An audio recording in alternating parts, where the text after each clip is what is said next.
Hi, this is Jenn Snyder-Gibson, and we're coming to you live from the Brand Builder Studios in Charlotte, North Carolina with the Breakfast Club Beat.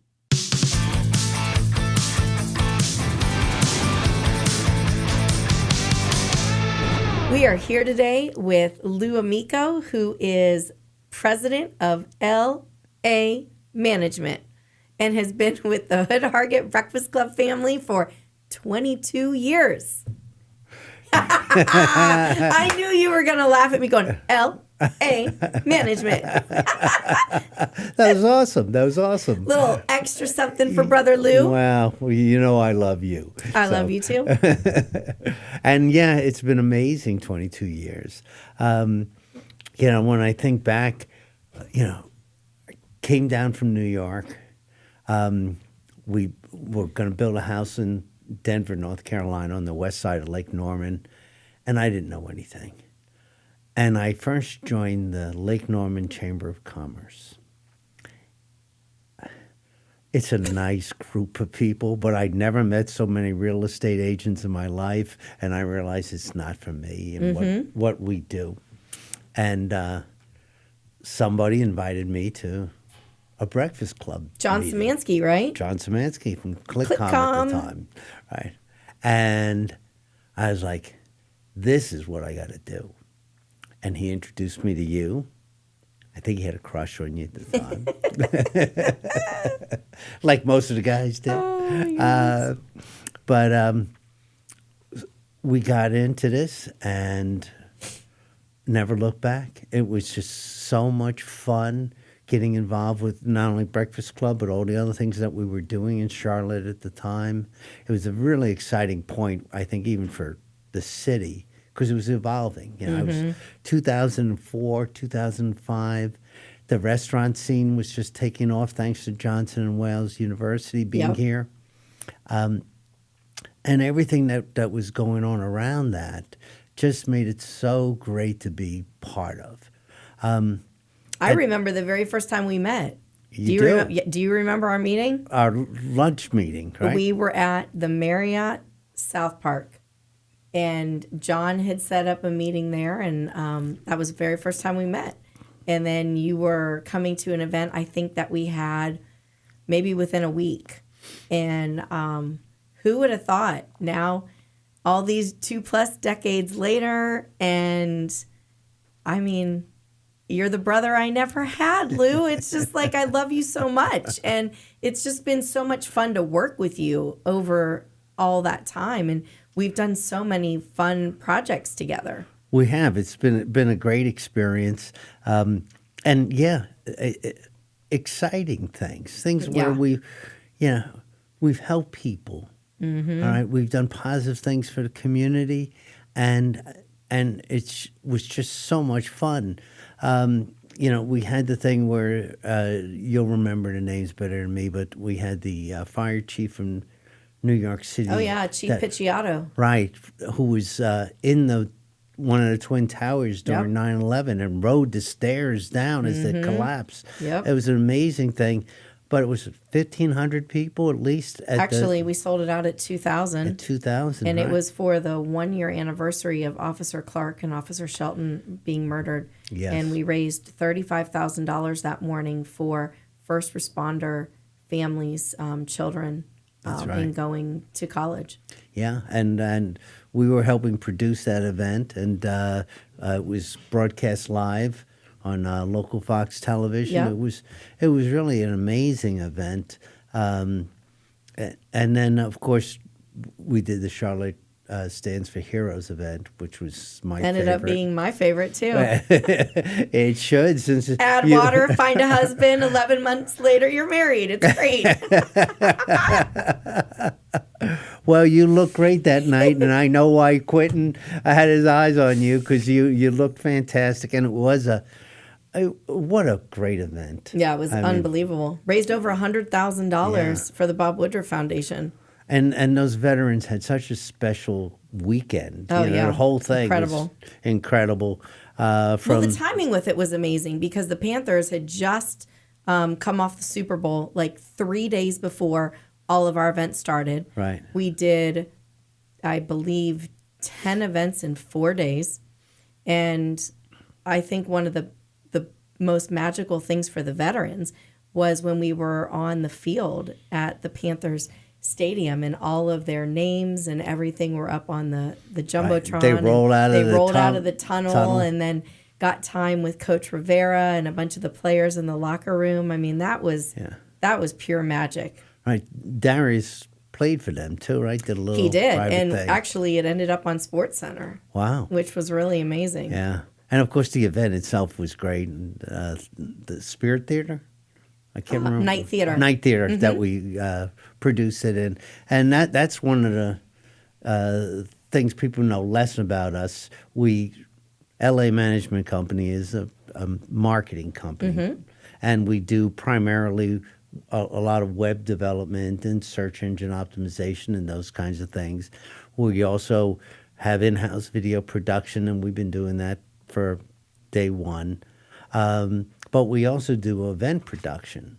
And we've worked with Make-A-Wish, March 4th with Hope, Jamie Kimball Foundation, just some of them, and Bob Woodruff Foundation for the Charlotte Stands for Heroes. And I love those events. Those are just so much fun.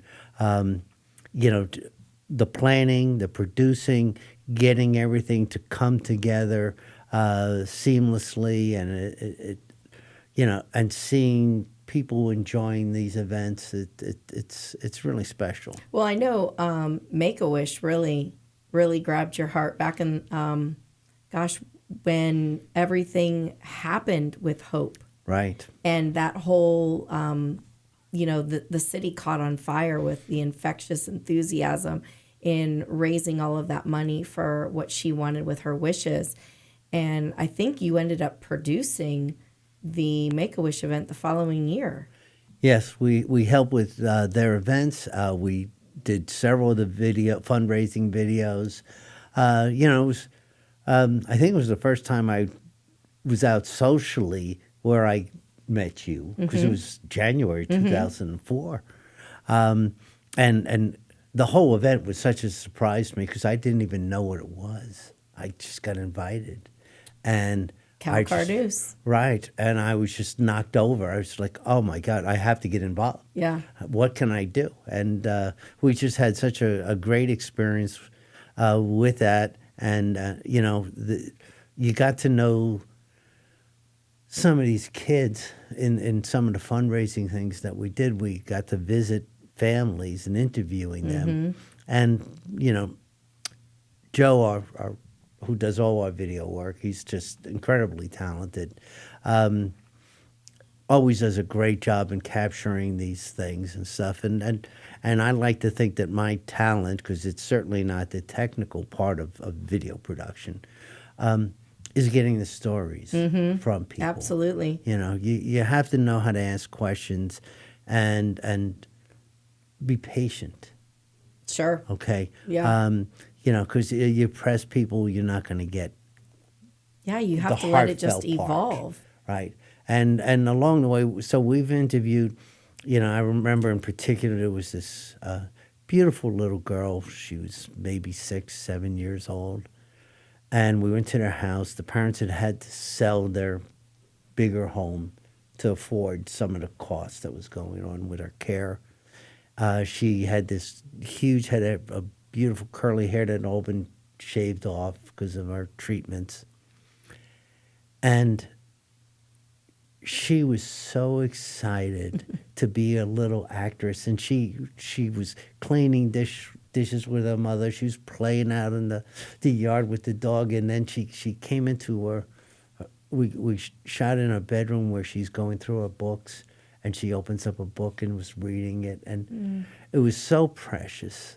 And then you learn that, 6, 7 months later, she had passed away. It was just heartbreaking. But, Make-A-Wish was able to give them a day. Yeah. And give them an experience and something that they could always hold on to. And that meant a lot.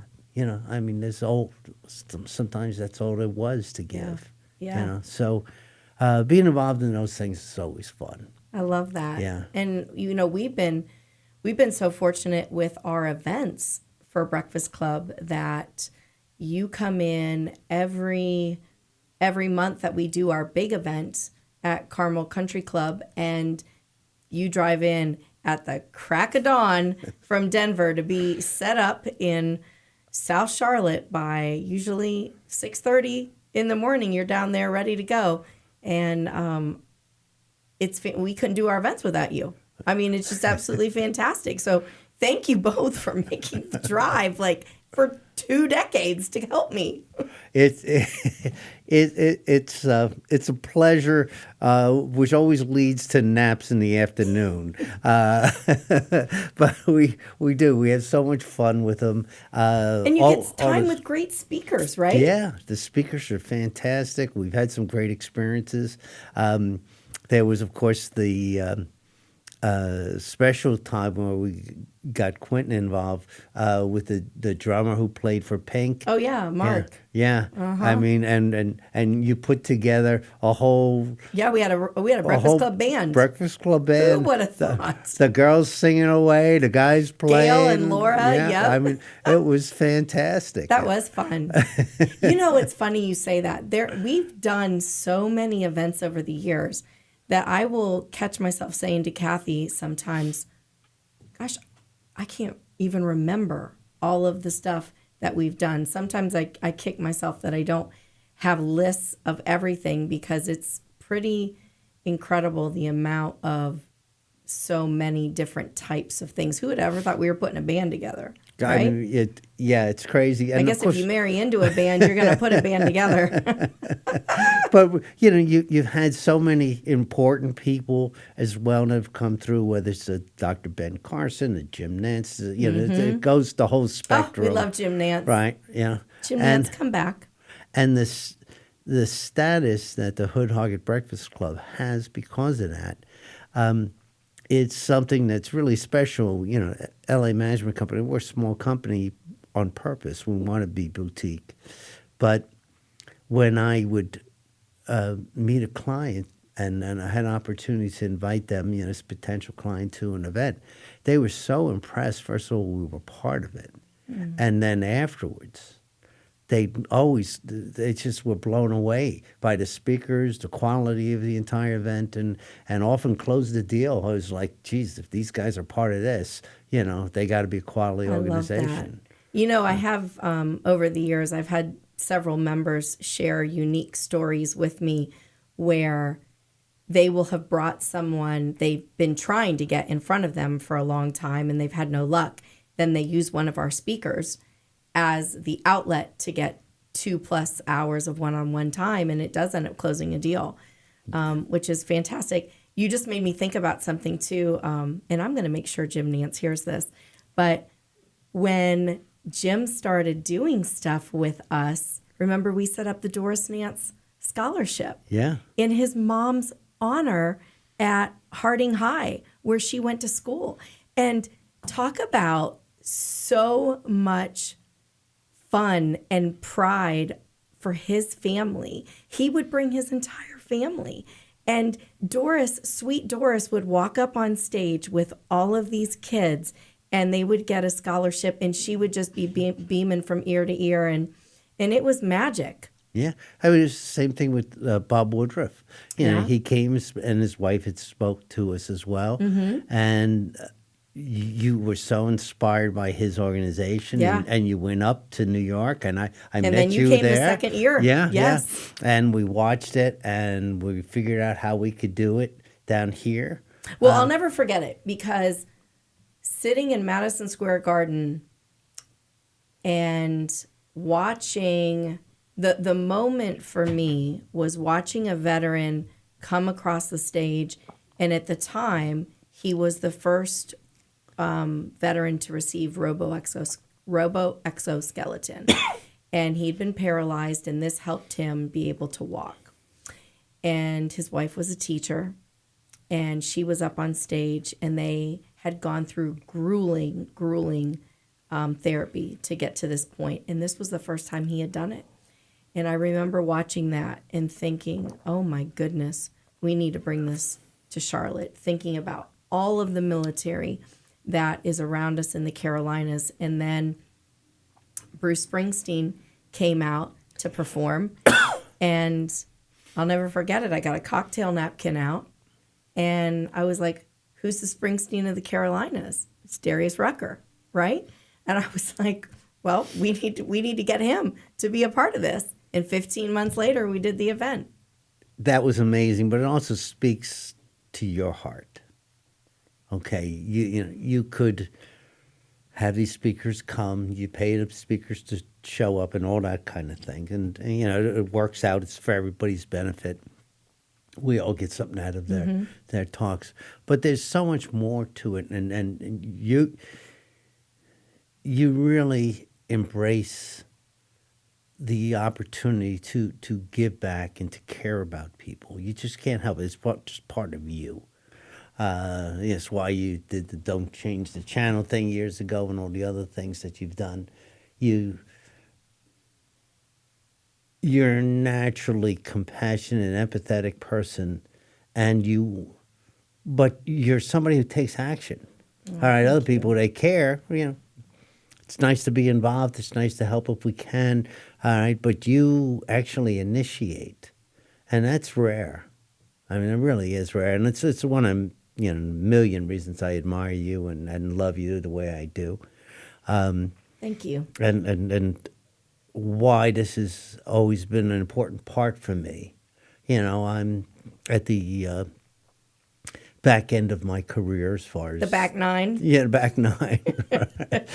And I've never been strong in the back nine usually, but that's another story. We're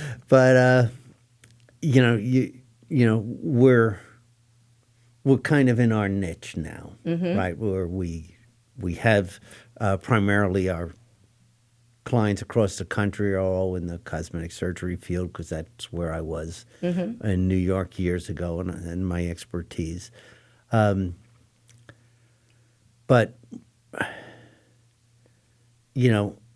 here,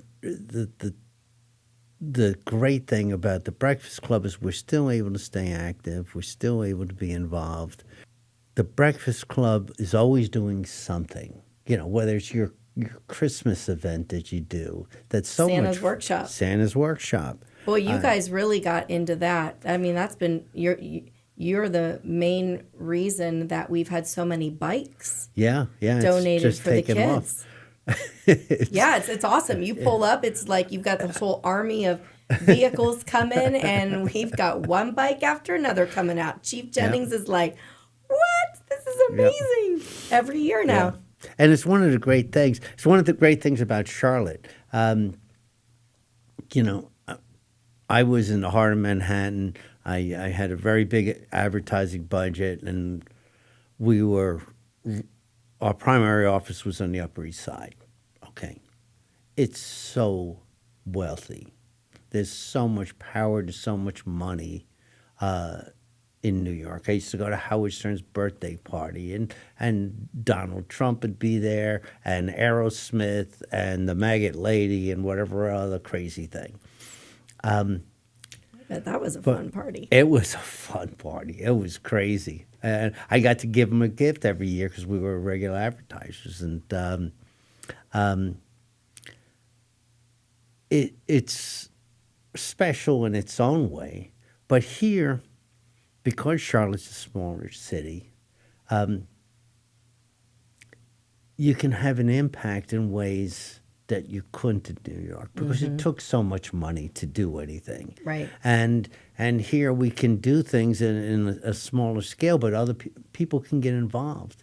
And that's one of the things that I never even envisioned when I lived in New York because I just didn't ever think I could have an impact at all or get that gratification. I love listening to you. This is totally unscripted. I didn't know where we were going to go with this conversation. And I love hearing you talk and use that analogy because I would have never imagined 22 years ago the ways that we would have been able to take this club and weave into the community. But it never fails. Our members, they constantly step up, step in, whatever needs done, they're doing it. And it's a one-time ask, and they are absolutely there. And it's staggering. The hearts that are in this club never stop.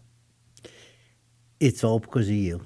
It's all of us. It is, but you're the driving force, and I've watched you evolve over the years, and you've, I always tease you about the time we went to Quail Hollow, and we were there on a Wednesday, so it was quiet. It was the Pro-Am day, and it was a beautiful day, and we're going to just walk around and kind of take it in, relaxed.